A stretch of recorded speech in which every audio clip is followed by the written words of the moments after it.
नमस्कार, दैनिक shift time में आप सबका स्वागत है। मैं रश्मि शर्मा, कैमरामैन शुभम भगत के साथ।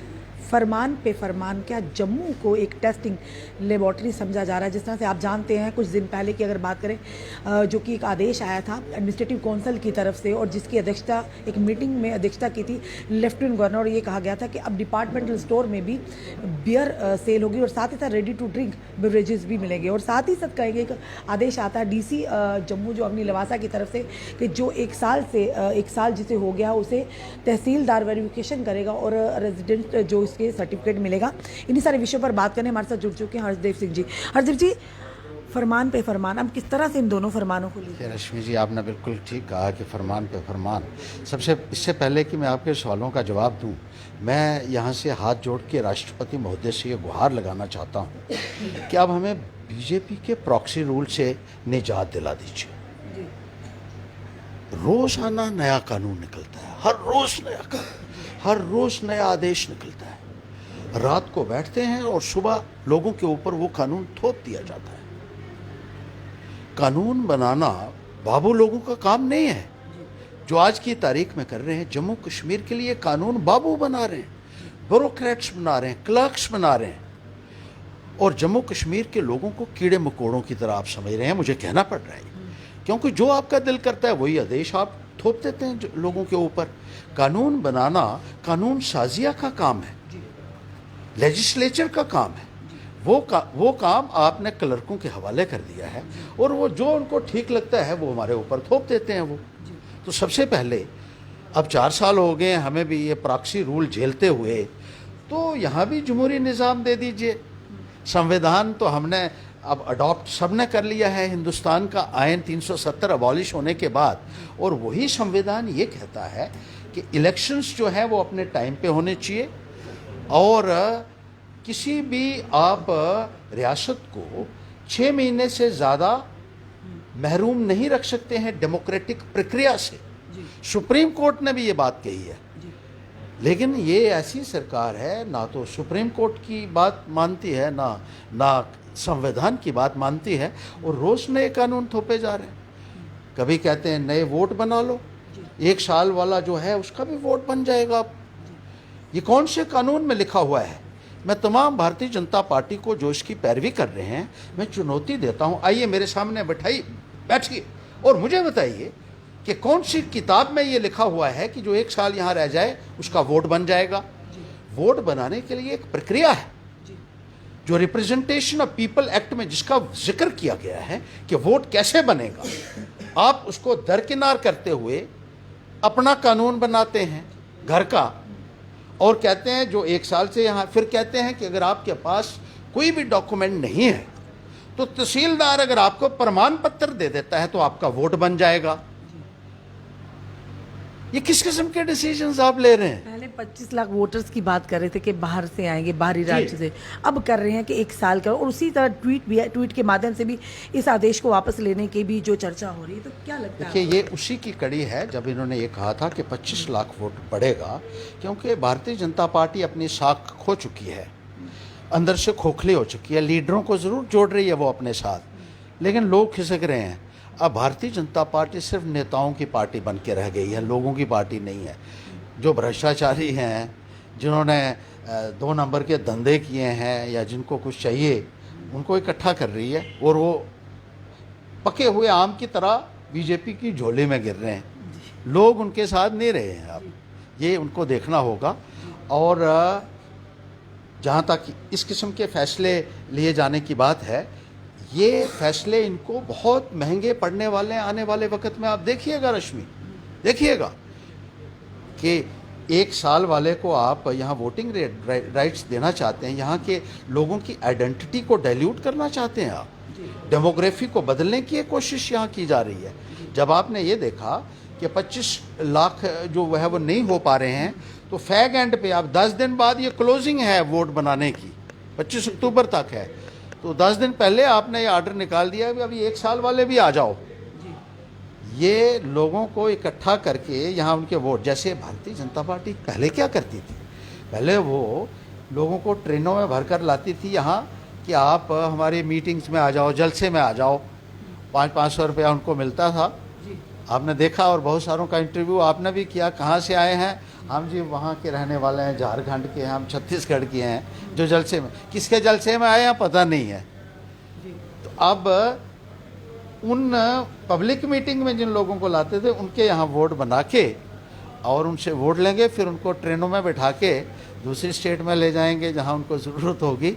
यही लगता है जो, और जो चर्चा लोगों के अंदर है वो भी यही कहते हैं कि मंशा यही है कि लोग बाहर से लोग लाकर वोट उनसे लिए जाएं और अपनी खोई हुई साख को किसी न किसी तरीके से बहाल किया जा सके, सिर्फ ये मंशा लगती है। ये भी कोशिश की जा रही है पूरी तरह से, साम दाम दंड। बिल्कुल, आप देख लीजिए ये जो कुछ हो रहा है, वरना इस किस्म के आदेश तो हमने कहीं नहीं देखा कि कोई ये कहे 1 साल का रहने वाला यहाँ उसका वोट बन जाएगा, और अगर आपके पास डोमिसाइल नहीं है कोई बात नहीं, आपके पास गैस का कनेक्शन ना हो, बिजली का कनेक्शन ना हो, आपके पास कोई रेंट डीड भी ना हो, सिर्फ तहसीलदार प्रमाण पत्र दे दे तो आपका वोट बन जाएगा। अब तहसीलदार तो आप ही के अंडर काम करते हैं ना भाई साहब, इस आप ही की सरकार है, तो बिठा लीजिए और जितने मर्जी ठप्पे लगवा लीजिए उनसे, तो बना लीजिए उनके वोट। सर उन चीज़ों पर काम क्यों नहीं हो रहा जिसकी जनता डिमांड करे, जिसके हमारे यूथ डिमांड करे? अगर बात करें हमारे डेली वेजर्स की बात करें, all reserve category based employees association Kashmir वो बैठे हैं लगातार 135 दिन से अम्बेडकर चौक में। उनकी बात करें, एसपीओस की बात करें, होमगार्ड्स की बात करें, नरेगा की बात करें, एनएचएम की बात करें, और बात करें तो किस किस की बात करें, यानी कि उन लोगों पर काम NYVs हैं, बहुत सारे हैं, डेली वेजर्स हैं, सुमागर, इनका भी हाल उन्होंने देख लिया है। अब उन्होंने ये कर दिया है कि अब शराब डिपार्टमेंटल स्टोर्स के ऊपर भी मिलेगी और होम डिलीवरी भी हो जाएगी, क्योंकि डिपार्टमेंटल स्टोर्स तो होम डिलीवरी भी करते हैं।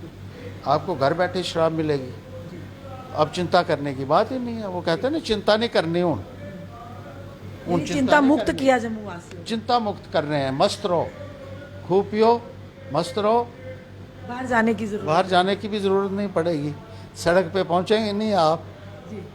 तो क्या लगता है आपको कि रेवेन्यू सरकार के खजाने भरने चाहिए, यानी रेवेन्यू की ये कहीं ना कहीं इकट्ठा करने की प्रयास किया जा रहा है, चाहे कुछ भी हो, आम जनता के साथ या युवाओं के साथ? ये पता नहीं किसका प्रयास किया जा रहा है, ये तो समझ से परे है बात। क्या ये लोग चाहते हैं? लोगों की बात तो करते नहीं हैं, लोगों का तो डिमांड के ऊपर कोई रिस्पांस तक देने के लिए तैयार नहीं है। अभी अमित शाह जी आए थे, कम से कम ये तो कह देते कि 8 साल से भाई आप सड़कों के ऊपर डेली वेजर बैठे हो, आपका हम सोच रहे हैं जी। उनका तो जिक्र तक आप लोगों ने नहीं किया।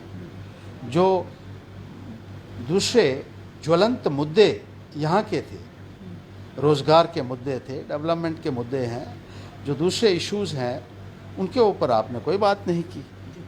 बिजली और पानी की इतनी समस्या है कि लोग कई दिन तक पानी नहीं मिलता है। अब पानी मिले या ना मिले, लेकिन एक बात है कि शराब आपको ज़रूर मिलेगी डिपार्टमेंटल स्टोर्स में। हाँ, घर में भी मिल जाएगी, मैं जैसे मैंने कहा। इस तरह के फैसले सर क्या कहेंगे आपको, जो फैसले वाकई जनता के हित में हो या युवाओं के हित में हो, उनको छोड़कर इस तरह के फरमान जारी करने से आपको क्या लगता है आने वाले समय में इन सब चीज़ों का खमियाजा क्या भाजपा भुगतेगी? देखिए, अब लोग जागृत हो रहे हैं और लोग समझ रहे हैं इनको कि ये एक जुमलों की पार्टी महज बन के रह गई है, और इलेक्शन से पहले वादे करते हैं, उसके बाद उनको जुमला करार दिया जाता है, वादा खिलाफी की जाती है, और आने वाले वक्त में लोग उनको जवाब देंगे, ये देखेंगे। ये समझ नहीं पा रहे हैं। जैसे मैंने आपको कहा कि अब बीजेपी में लोग नहीं रहे हैं, अब लीडर ही हैं। आपने कहा आपने कहा भ्रष्टाचारी रहे हैं जो भी जी। अब देखिए ना, जो लोग डर गए, हम कहते हैं जो डर गया वो मर गया। अब कहावत बदल गया, अब जो डर गया वो बीजेपी में गया। सर मशीन तो है ना उनके पास, एक ऐसी डिटर्जेंट भी है जिससे धुल देते हैं सारा कुछ। हाँ, वो है। अब तो गंगा स्नान तो हो ही करवा ही देते हैं। वो बीजेपी का आदमी कितना बड़ा भ्रष्टाचारी नहीं, कोई नहीं पूछेगा उसको, तो इसलिए तो लोग जाते हैं। जब उनको लगता है कि बाहर अपोजिशन में रहना अब हमारे लिए मुश्किल है, तो वो बीजेपी का रास्ता अख्तियार करते हैं और वहाँ चले जाते हैं जी। और बीजेपी जो है वो दोनों हाथों से उनको जो है वो एम्ब्रेस कर रही है। अब बीजेपी जो है वो बन चुकी है, ये अलग मुख्तलिफ पार्टियों का एक कॉन्ग्लोमरेट होता है ना, जैसे वो बन चुकी है। जिसमें एनसी के लोग, कांग्रेस के, पैंथर के, पीडीपी के, तो वो ये कोई अटल बिहारी वाजपेयी जी की भाजपा थोड़ी रही है, ये कोई श्यामा प्रसाद मुखर्जी की भाजपा नहीं है। तो किसकी सरहद पर रही है? अब ये मोदी शाह की भाजपा है जिसमें यही भ्रष्ट लोग हैं, ये जो आज की तारीख में ज्वाइन कर रहे हैं। सर ये तो बहुत बड़ा निशाना आपने साथ दिया। नहीं, निशाना नहीं, हकीकत बयान की है। जो किसकी लोग तरफ इशारा करते किसकी तरफ हैं, कर रहे हैं सर? इशारा किसकी आपको तरफ? पता है कितने ही लोगों ने ज्वाइन किया है भारतीय इशारा जनता किसकी पार्टी तरफ? को। भाग्य भारतीय जनता पार्टी के सामने खड़ा होने की हिम्मत हर एक इंसान में नहीं है। अब उनसे भी क्या गिला करना है बेचारे जो गए हैं। जी। देखो ना, बात ये है कि हर एक के बस की बात नहीं है खड़े होना। जी। तो चले गए तो चले गए। नहीं, कुछ नेता आप ही के जो कार्यकर्ता, वो भी इसी आम आदमी पार्टी के, पहले कहते थे कि केजरीवाल को लाओ देश बचाओ, वही कह रहे हैं आप केजरीवाल भगाओ देश बचाओ। बिल्कुल है, ये बात आपने उनसे ज़रूर पूछनी चाहिए कि ये इतनी जल्दी तो गिरगिट भी रंग नहीं बदलती है जितनी जल्दी आप बदल रहे हैं। मनकोटिया साहब ने चंद तो दिनों में ही बयान बदल गया आपका।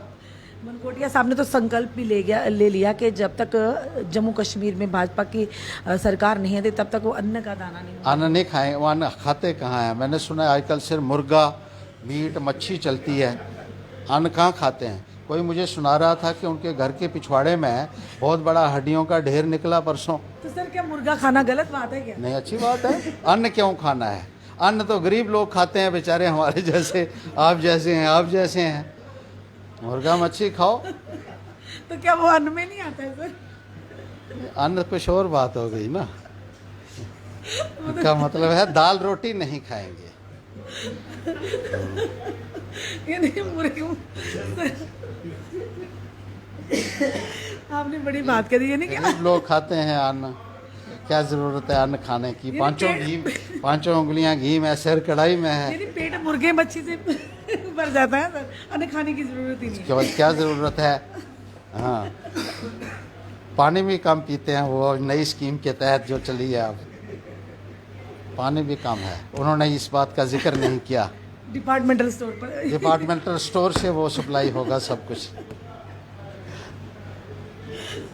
चलिए सर, जनता तो कह रही है हमें 2 वक्त की रोटी दीजिए, अन्न दीजिए। डेली वेजर्स तो कह रहे हैं हमें अन्न दीजिए, हमें मुर्गा मीट मच्छी मत चाहिए, दीजिए, हमें नहीं चाहिए। उनकी कौन सुनता है उनकी? सब देख रहे हैं कि मुझे क्या चाहिए, अपने अपने में लगे हुए हैं सब। किसी का पेट अन्न से भरता है, किसी का पेट किसी और चीज़ से भरता है। उनका बेचारा अन्न से ही भर जाएगा, लेकिन दे तो सही कोई। जी। उनकी तो बात तक सुनने के लिए कोई तैयार नहीं है। बड़ी विडंबना है, क्या बताएं कब आपको। सुनवाई होगी सर हमारी जनता की? हमारी ये बहुत बहुत ही दुर्भाग्यपूर्ण आम आदमी है। पार्टी आम आदमी जो है वो जुल्म की चक्की में पिस रहा है जी। और कोई सुनने वाला। तो फिर किस पे उम्मीद लगाएं? कौन सुनेगा फरियाद? आम किसको आदमी सुनाएं? पार्टी सुनेगी, जी हम सुनेंगे। जी।